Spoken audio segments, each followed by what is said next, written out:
Hey, what's happening? Let me just do a test here. You hearing me okay? Yeah. Yeah, it's a little bit muffled, but I can definitely make out what you're saying. Okay. All right. I'll try to talk up a bit. Good. Okay. So you're good. You can talk for about half hour. Yeah. I'll be driving for exactly the next 32 minutes. Oh, so beautiful. It'll be perfect. Beautiful. Okay. So just real quick introductions. My name's Laurent. I'm working for a company called the 3Group, and we're doing a project with, as you can gather from the focus group, is the Bellator from Spike TV. So I should mention that I don't work for Spike TV or Bellator, so anything we discuss is completely fair game, and you can tell me things that you like, dislike. That's not going to hurt my feelings or make me feel better either way. So why don't you just quickly introduce yourself so we get to know what you do for a living, what your hobbies, and basically your involvement with mixed martial arts. Sure. My name is Matt Granahan. I'm a state manager or general manager for a craft beer and wine distributor in South Carolina. Our parent company is an importer and based out of Raleigh, North Carolina. They have distributors in all 50 states for their wine brands and brandy that they import. They also import some beer, kelp from Wales, but primarily wine and brandy. In our South Carolina branch, we have the beer and wine that they import. We also have a number of other craft beer brands and wine brands that we represent as well. On the scale of size of things, in South Carolina, we're a pretty small craft beer and wine distributor, but we're growing exponentially. We've grown since I've joined the team. We've grown up over 35%. We're just looking at the numbers because I hit my 1-year anniversary, and it's been pretty tremendous, and the growth that we've experienced. It's been pretty organic as well. We haven't added a lot of new brands. As a matter of fact, any new brands that we've added, we've lost the same number. So it's definitely an organic growth and not a false number that's spiked by new brands being added. With respect to the MMA side of things, I started amateur wrestling when I was in 7th grade, and it's always been a passion of mine, wrestling and grappling. I wrestled in middle school, wrestled in high school. In college, I did freestyle, competed for USA Wrestling. It's freestyle wrestling events. USA Wrestling is the governing body of freestyle Greco, and also got involved in judo and competing in sport judo. Not really martial art judo, but more sport judo as far as competition. The judo dojo that I went to was not Japanese; it was American. It was all wrestlers that were involved in it. So that was the beginning of my journey in grappling. As I got older, I moved out of Connecticut and moved down to Virginia. I was a regional manager for Madcap Brewing Company and Independent Brewers for the Southeast, and that took me to D.C. and Richmond. And in Richmond, I trained at Kari Dojo for judo, more of a traditional to Japanese, but still sport judo as far as competition. There's a judo competitions there. That involved in mixed martial arts in Richmond when I lived there as well. My fiance at the time was born for Americredit and dealt with a lot of car dealerships. And one of the guys that owned one of the big major car dealerships in Richmond also owned a big MMA gym. So I went there, started training in that. Never really worn the jiu-jitsu gi at all, or done any jiu-jitsu or more submission wrestling. I've trained with Eric Paulson, with Dan Severn. I actually looked for Dan Severn for seminars here in the Southeast, UFC Hall of Famer. I've also trained with Gene LaBelle, Carl Parisian, Kamal Chalaroos. Started a company with him that was basically a seminar and clinic company for certifying MMA schools was the primary focus. Also, we did some DVDs together, some instructionals.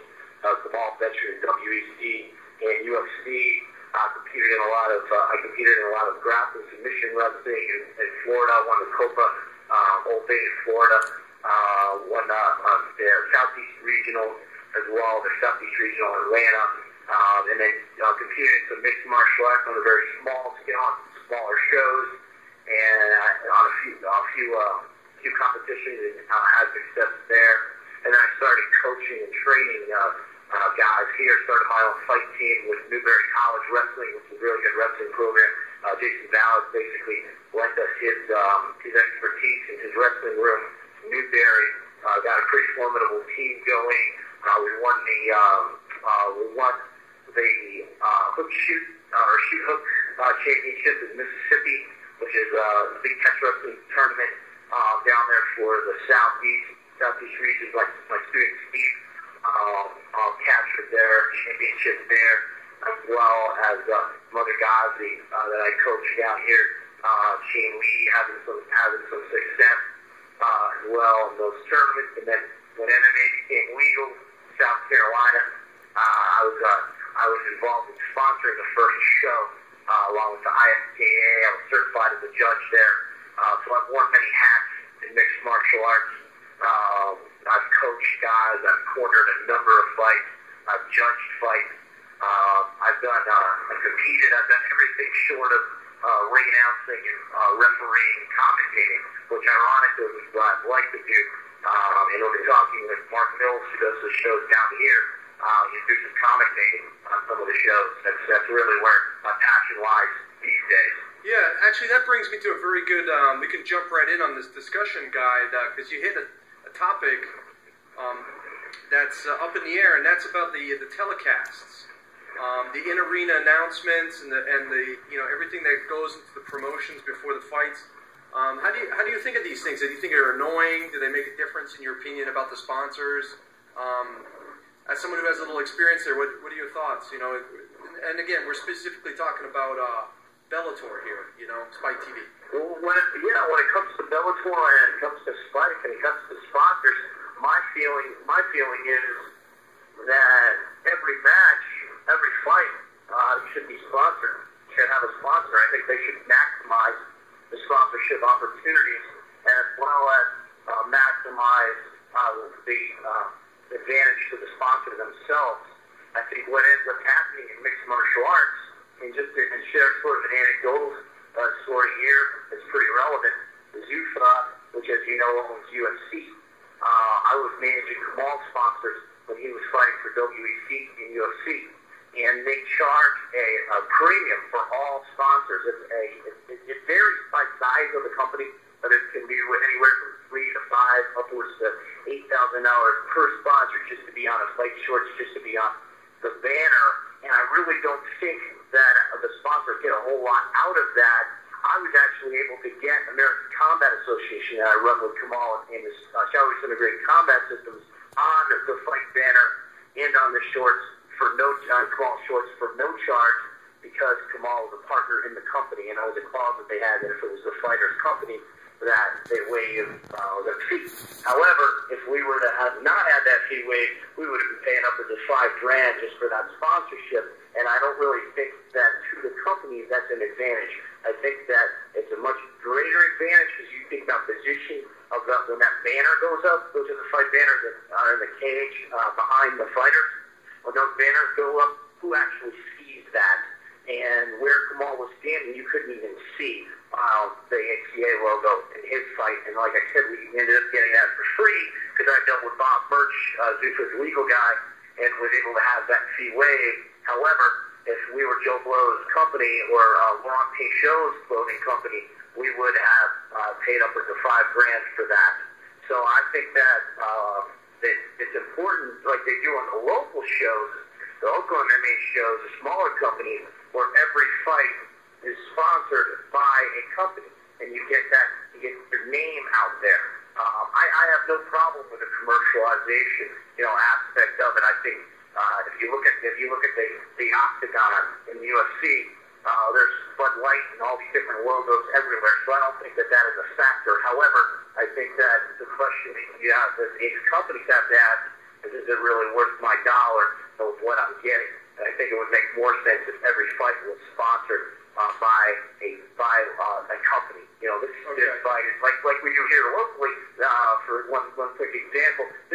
brought to you by K&O Enterprises, which is a big car dealership down here. They sponsor a lot of the rounds. Or this round is brought to you by, they'll do it like for each round as well to maximize it. Okay, so that's a really interesting perspective from the fighter's point of view. That's a rare perspective, I guess, that we can get from you as somebody who's represented a fighter. Putting yourself in the shoes of the average fan, if you could, what do you think is going through their mind, in terms of seeing these things? If you're just sitting down and enjoying a match, do you find that these sponsorships get in the way?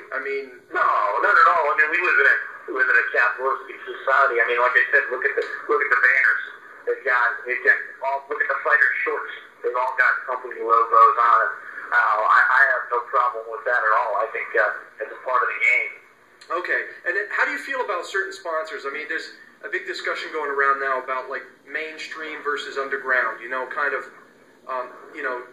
Not to beat around the bush, you got brands like Affliction and Tap Out.